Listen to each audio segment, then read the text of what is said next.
The phone started buzzing before the light reached the curtains. One buzz, then many. A tight drum roll that made my chest clench. I swiped the screen open, expecting some harmless notification. Instead, the banking app glared back at me. Available balance $198.42. 8 transfers, between 2 and 4 in the morning. Authorized, device recognized. Location this house. My hand trembled, but my voice didn't when I called out. Dad. His answer floated up from the kitchen. Calm and casual. Morning. Camille. Espresso or tea? I followed the smell of coffee down the stairs. He was sitting at the head of the table, robe open at the collar, sunlight slicing across his gold watch. My mother, Diana, moved quietly near the stove, her scarf the same champagne color as the kitchen tiles. 8 transfers left my company account last night. I said, $147,500. Gone. He stirred his espresso and smiled without looking at me. That's a precise number before breakfast. It's the total seed fund for Novometrics, I said. It's payroll. It's rent. It's everything. He finally met my eyes. It was just sitting there. Sweetheart. It wasn't sitting. I said, it was working. Money has to move to grow. He said lightly, we had an opportunity. The word hung between us. My mother froze with a spatula midair. Victor, don't! He waved her off. Oh, come on. Diana, we're all family. Family shares risk. You took it, I said, without asking. He leaned back, his tone easy, rehearsed. You left your laptop open last night. Remember fixing the slideshow for your mom's party. Very thoughtful of you. My stomach turned cold. You installed something. He shrugged. It hardly matters how. What matters is timing. My friend needed liquidity for a short-term stake. We'll replace it next month. My passwords. My 2-factor codes. How did you even don't overcomplicate, he said. You've built your company on algorithms. Treat this like an algorithmic adjustment. This isn't data, I said. This is theft. Watch your words, he warned. The softness gone. I'm choosing them carefully, I said. Diana stepped forward. Victor, enough. Please. He ignored her. You're acting like a stranger. Everything I've ever done has been for this family. Families ask, I said. They don't steal. He let out a laugh, dry and practiced. Oh, sweetheart, you've been cautious for too long. I'm teaching you to scale. Vision requires faith. Faith isn't blind, I said. He smirked. You wouldn't have made it this far without me. Who paid for your first semester? Who introduced you to your first investor? You took credit, I said, not risk. The air thickened. The spoon clinked against the cup. My younger brother Eli appeared halfway down the stairs, rubbing his eyes. Did I just walk into a crime scene or breakfast? Go back to bed? My father said without looking at him. Grown-up talk. Camille? Eli said, voice small. It's fine. I said, go. My father's smile tightened. See, even now, I'm protecting you from yourself. If you make this public, you'll ruin us all. Our name, our credibility. Return the money. I said, that's not how these things work, he said. You unwind at the right time. I stared at him. You used my name to access my company. You used my trust. You'll thank me later. He said, no. I said. The silence that followed felt like a snapped wire. My mother's eyes shone, but she said nothing. Eli took a step back up the stairs. My father folded his arms, calm again, as if the argument were over. What do you think you're going to do? He asked. I'm going to call the bank, I said, and then I'm going to talk to people who don't measure trust in profit. His voice dropped low. You'll regret crossing me. Not as much as you'll regret underestimating me. I picked up my phone from the table. The reflection in its black screen made him look smaller, edges bent by the light. I slipped it into my pocket and turned away. As I reached the hallway, my mother whispered my name. I didn't stop. The sound of his spoon falling against porcelain followed me out of the kitchen, ringing like a small, hollow bell. I drove until the houses thinned and the noise in my chest settled into something sharper. At the first gas station, I parked and opened my notes app. The screen glared white. My hands wouldn't stop shaking. The pattern had always been there. I just hadn't wanted to see it. When I was 10, my grandfather gave me a leather-bound astronomy atlas for my birthday. The pages smelled of dust and ink, each star chart drawn by hand. It was the first thing that felt entirely mine. A week later, it was gone. I'd found my father in the garage, smoke curling from the cigarette he held behind his back. "Where's my book?" I had asked. He hadn't even looked up. I showed it to someone. He said, "An investor." He was impressed. 2 days later, I'd found the pawn ticket in his coat pocket, $50. Back then, I'd cried. Now, the memory burned cleaner, more precise. He hadn't changed. He'd just upgraded the scale of the lie. I called my mother. She picked up on the second ring. "Camille," she said. Her voice was thin, strained. "Did you know?" A pause. "Know what that he stole from me?" Her breath caught. "Don't use that word. It's accurate." "Your father was desperate," she said quickly. "It was for the family. He's always tried to help you." "Help," I said. "By draining my account. It's temporary." He said it's short-term. He promised. He always promises. "Don't make this worse," she said. "Please. You don't understand how fragile things are." I almost laughed. "You think I don't understand fragility? I built my company one invoice at a time while he was selling dreams." "Camille, I'm hanging up before I say something you can't forgive." I ended the call. The silence afterward felt cleaner than her voice. 15 years of clawing my way out of their debt, of late nights and empty apartments, of working 3 jobs through grad school just to breathe free air, and now, in one night, it was gone. The phone buzzed again, an email from Hart Family Events LLC. Subject line Golden Legacy, RSVP confirmation. I stared at the words until the irony curdled. Then I whispered, "Legacy." Right. The screen dimmed, but the light inside my head stayed bright and dangerous. Eli called the next afternoon, his voice too calm to be casual. "Mom wants to know if you're coming tomorrow," he said. "I haven't decided. She's planning something big. It'd mean a lot if you showed up. She already got a lot."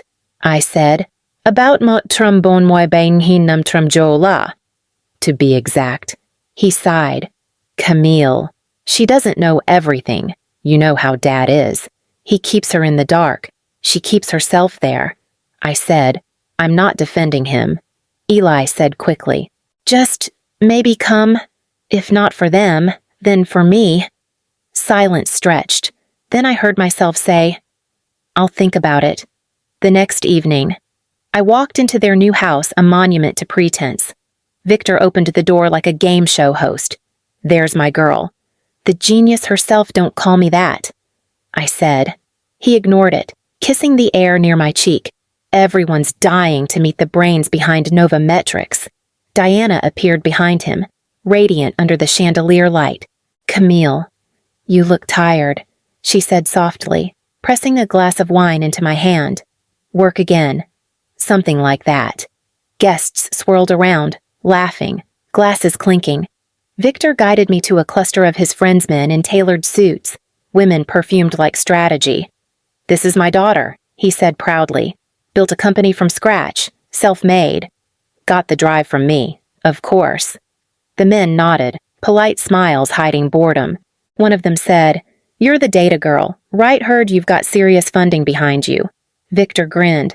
"Oh, she does. Bright future. Whole family's proud." I felt my jaw tighten.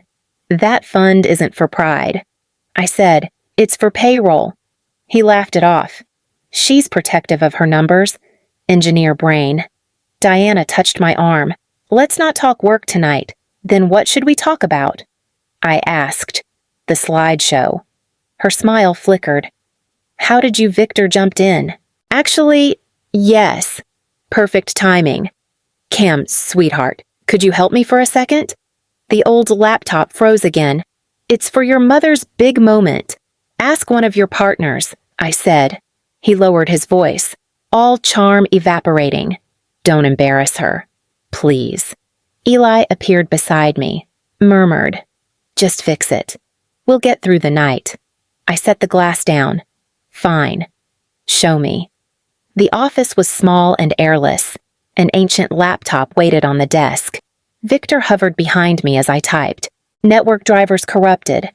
I said, I'll need to log into my email for a software key. Whatever you need, he said, too quickly. I felt his breath at my shoulder when I entered my passwords. My skin crawled, but I finished the job. He patted my arm.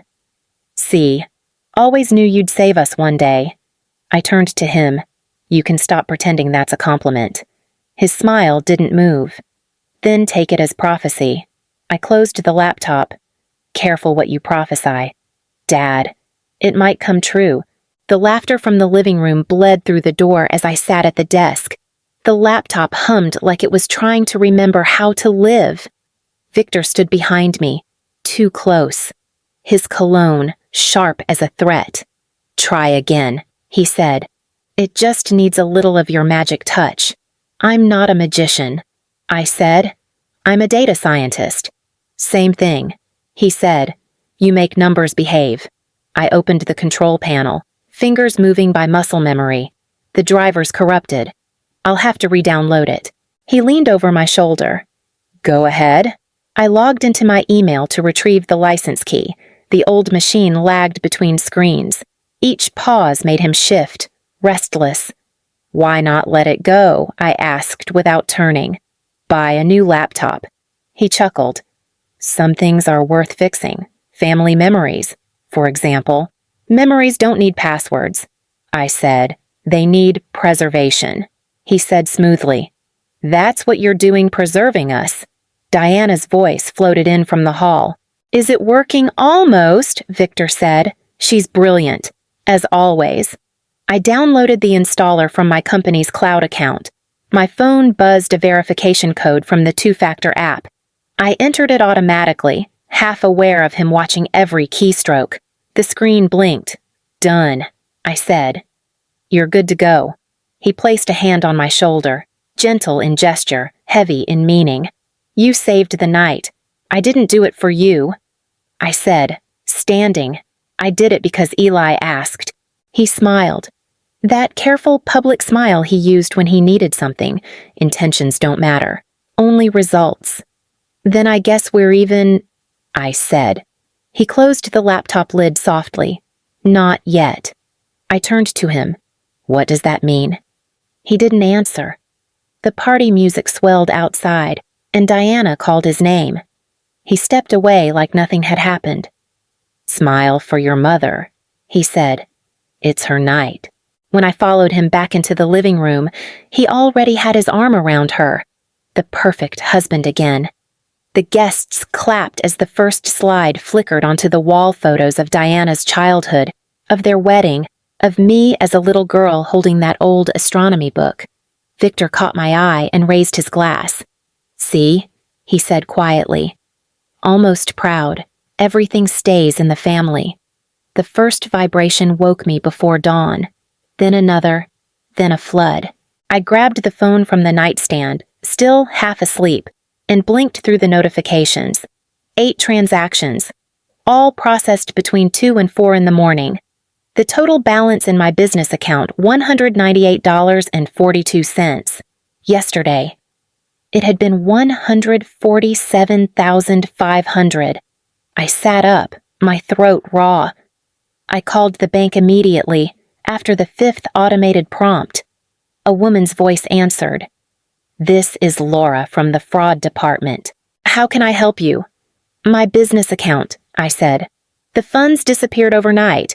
They're not authorized. Let me pull it up, she said, typing fast. Then a pause. Ms. Hart, these transfers were processed with your correct password and 2-factor verification from your registered device. That's impossible. That phone is in my hand. I understand, she said gently, but the location data places authorization from your current address. I looked toward the desk in the corner of the guest room. The old laptop sat there, lid shut, dark as a secret. Can you tell me the recipient? I asked. She hesitated. The largest transfer, $40,000, went to an account under the name Victor Hart. I ended the call. Downstairs, laughter drifted from the kitchen, his laugh, steady and unbothered. I could almost picture the steam from his coffee, the smile he'd practiced his whole life. I dressed quickly, no noise, no confrontation. Rage had precision when it cooled. As I zipped my bag, Eli's voice came from the doorway. Camille, he was barefoot, eyes still half asleep. You're leaving, yes. After last night, because of last night. He frowned. Dad said you overreacted. Stop, I said, don't repeat him. He looked small, younger than I remembered. What happened? I'll tell you when you're ready to hear it. I'm ready now. No, I said. You're still trying to protect him. His mouth opened, then closed. I touched his arm once. Stay out of it. Eli, please. I walked past him, bag over my shoulder, the house heavy with the smell of coffee and lies. By the time I reached the car, my hands had stopped shaking. I drove until the road widened, until I could breathe again, then pulled over beneath a tree. I made 2 calls. The first was to Eli, to warn him. The second was to the only person who had ever seen Victor Hart clearly. When Aunt Margot answered, her voice was calm, clipped. Camille. They took everything, I said. Don't call them again. She replied. Don't text. Don't cry. This isn't a family mistake. This is a felony.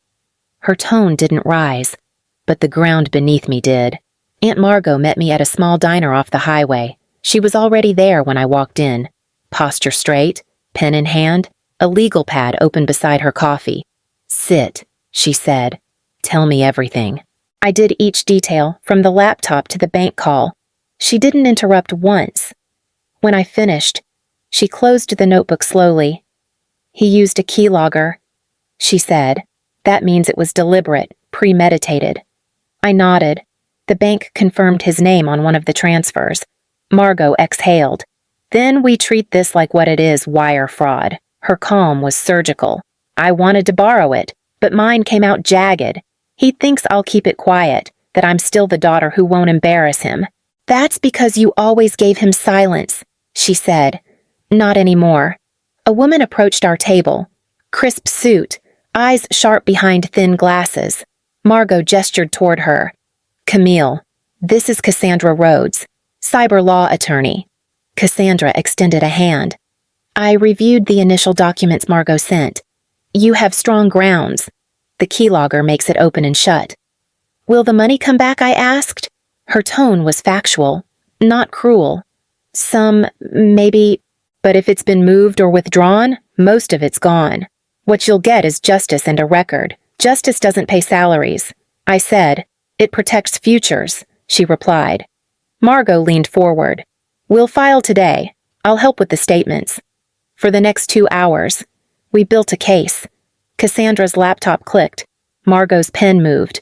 My phone buzzed with alerts from the bank.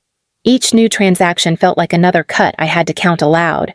When it was done, Cassandra said, the bank will freeze every account connected to his name. We move fast. He won't have time to hide it. I nodded, numb. By evening, Margot drove me back to her office. I sat in silence while she typed an email to her broker. Then she stopped, fingers hovering over the keyboard. Camille, she said, her voice lower now, almost careful. Your call scared me. I decided to check something in my own portfolio. I turned to her. What do you mean? She pulled a folder from her drawer and set it on the desk. Inside were spreadsheets, balance statements, numbers circled in red ink. I let Victor manage part of my retirement fund, she said quietly. He told me he had a connection, a private venture in renewable tech. I wanted to believe him. The room went still. How much? I asked. $480,000, she said. All gone. It wasn't real. He lost it months ago. I gripped the edge of the chair. He stole from you to hide it. Margot nodded once, her jaw tight. He was patching one hole with another. He robbed you to cover me. For a moment, neither of us spoke. Then she looked straight at me. No calls. Camille, no messages. We handle this by the book. He thinks we're still his family. From now on, we're his consequences. Margot parked at the curb. Cassandra sat beside me, folder on her lap, voice even. Remember, she said, I speak first. You say only what you must. I understand, I said. My throat felt steady. A deputy waited nearby, hands folded, eyes alert. Cassandra nodded to him. We will call you in. He tipped his head and stepped back. Victor opened the door with a smile already primed. There she is. I was about to call. I brought help. I said. Cassandra stepped forward. Mr. Hart. I am Cassandra Rhodes, counsel for Ms. Hart. Victor's smile thinned. Counsel. For a family chat. Margot moved into view. Hello? Victor. He blinked, recalibrating. Margot, you too. Diana appeared behind him, hands twisting a napkin. Camille. You left so suddenly. Invite us in, Cassandra said. We will be brief. Victor stood aside with a performative sweep. By all means, let us be civilized. We stopped in the living room. Cassandra opened her folder. Mr. Hart, we served notice on your bank this morning. We are here to deliver a formal demand and to advise you of a pending criminal investigation. Victor gave a dry laugh. An investigation. Over a misunderstanding. Cassandra's tone did not bend. 8 transfers authorized by credentials obtained through a keylogging device installed on your household laptop, the largest to an account in your name. That is not a misunderstanding. He spread his hands. The device was in my home because my daughter was assisting with a family slideshow. Correct, Cassandra said. She assisted. You exploited. This is felony wire fraud. His eyes cut to me. You could have come to me instead of dragging strangers into my house. I tried that for years. I said, I am done. He took a step closer, voice warming as if we were at a toast. You always had a flair for drama, sweetheart. Stand down, and I will unwind it. A few days, maybe a week. No one needs to know. Cassandra set a document on the table. That timeline is not available to you. Here is our demand for immediate restoration of $147,500 and a notice of preservation for all electronic devices, including the laptop used Friday night. He glanced toward the office. That laptop is not evidence. It is family property. Not today, Cassandra said. Today it is a device implicated in a crime. Diana tried to catch his sleeve. Victor, listen. He shook her off gently. Smile returning. Darling, please. These things are posturing. Camille knows I would never harm her. Then say where the money is. I said, allocated, he said. A temporary position. When it turns, you will thank me. Margot's voice cut through, low and level. Allocated like my retirement. Victor. He looked at her as if he had misheard. What retirement? $480,000, she said. You told me it was a private venture. It does not exist. Diana's breath hitched. Victor. He scoffed. This is absurd. Margot laid a paper on the stack. Account statements. Transfers in your handwriting. Confirmed by my broker. The room tightened. He tried for charm again. Weaker now. Margot, you know markets. A dip is not a loss. It vanished months ago, she said. You covered the hole by ripping open hers. She pointed at me. His face hardened. That is an ugly thing to say. It is an uglier thing to do, I said. He pivoted to me, voice dropping. You bring an audience and call me a thief in my home. You think this ends well for you. Cassandra did not flinch. This ends with a warrant for device seizure and an injunction. Cooperate, and the process remains orderly. He exhaled through his nose, then turned toward the office. His steps sharpened. Cassandra raised a hand. Mr. Hart! He ignored her. I followed with Margot on my shoulder. Diana moved faster, overtook him at the doorway, and planted her palm against the frame. "Do not touch that computer," she said. He stared at her, stunned by the angle of her stance. "Move, Diana." She did not move. "I already gave them the backup." He faltered. "You what?" "I drove it to the station this morning," she said, voice shaking but firm. "The copy you made. The one you hid in the pantry. I am finished lying." His jaw clicked. For a second, he looked for the performance, then could not find it. "You betray me for her." He jabbed a finger at me. "After everything." "After everything," she said. "I will not watch you destroy 2 children and call it love." The deputy stepped into the hallway at Cassandra's signal. He held up a folded paper. "Mr. Hart, I have a warrant to collect the household laptop and any external drives. We will proceed calmly." Victor's eyes went flat. "This is an ambush." "It is accountability," Cassandra said. He tried one more smile on me, a memory he wanted me to keep. "Camille, call this off." "No," I said. He looked to Eli, who had appeared on the stairs, silent, pale. "Eli, tell your sister she is making a mistake." Eli swallowed. "Give it back." "Dad." Victor blinked, as if the air had shifted. "You too. Give it back." Eli repeated. "All of it." Victor turned to the deputy. "You can wait in the foyer while I collect the devices. You can point them out while I collect them," the deputy said. Victor laughed without amusement. "You have no idea who I know." Cassandra gathered her papers. "Names do not offset logs. The device recorded every keystroke. Timestamps match the transfers. This is not negotiable."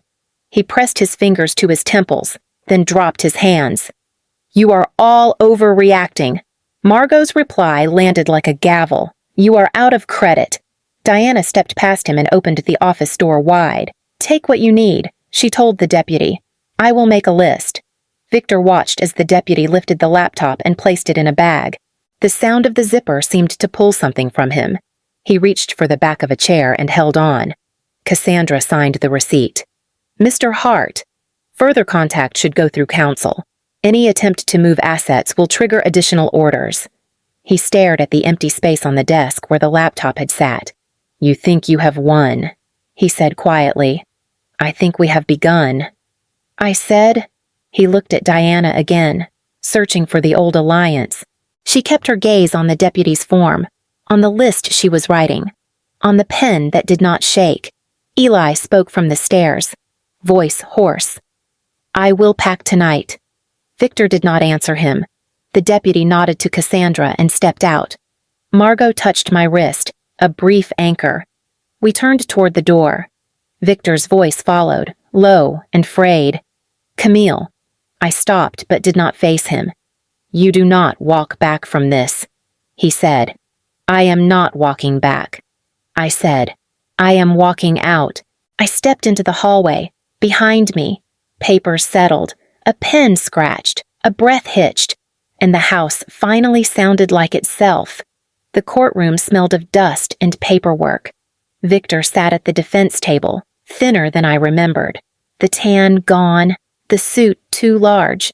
The judge read the terms flatly: 5 years of probation, mandatory financial counseling, restitution through liquidation of assets. The mansion would be sold. The proceeds divided $147,500 to me, $480,000 to Margot. When it was over, he didn't look back. Outside, Margot exhaled. "Justice isn't satisfaction," she said. "No," I replied, "but it's clean." Diana stood across the steps, clutching her purse like a sentence she couldn't speak. When she finally met my eyes, hers were red. "I didn't know," she whispered. "You chose not to," I said. She nodded, slow and small. "He ruined everything." "You let him," I said. Her lip trembled. "Will you ever forgive me? I don't have that to give," I said. "Not yet." She stepped back as if I'd struck her, then turned away. Margot touched my arm. You did what he thought you never would, held him to the same rules as everyone else. A week later, a letter arrived in a plain envelope, my name written in his hand. Inside, 2 pages of justification: market pressure, family duty, temporary borrowing.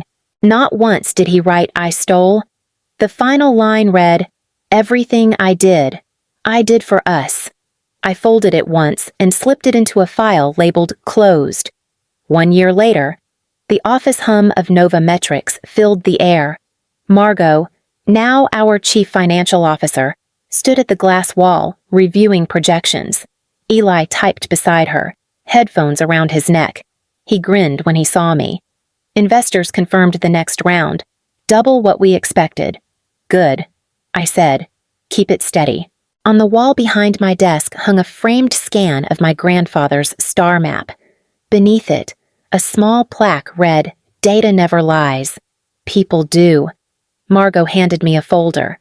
"It's strange," she said. "I thought closure would be silence, but it feels more like motion." "Motion's good," I said. "It means we're still building." The room softened under evening light. Eli closed his laptop. "Dinner. Soon," I said. As they left, I stayed a moment longer, tracing the faint constellations on the map. Each star was a reminder of what survived exposure.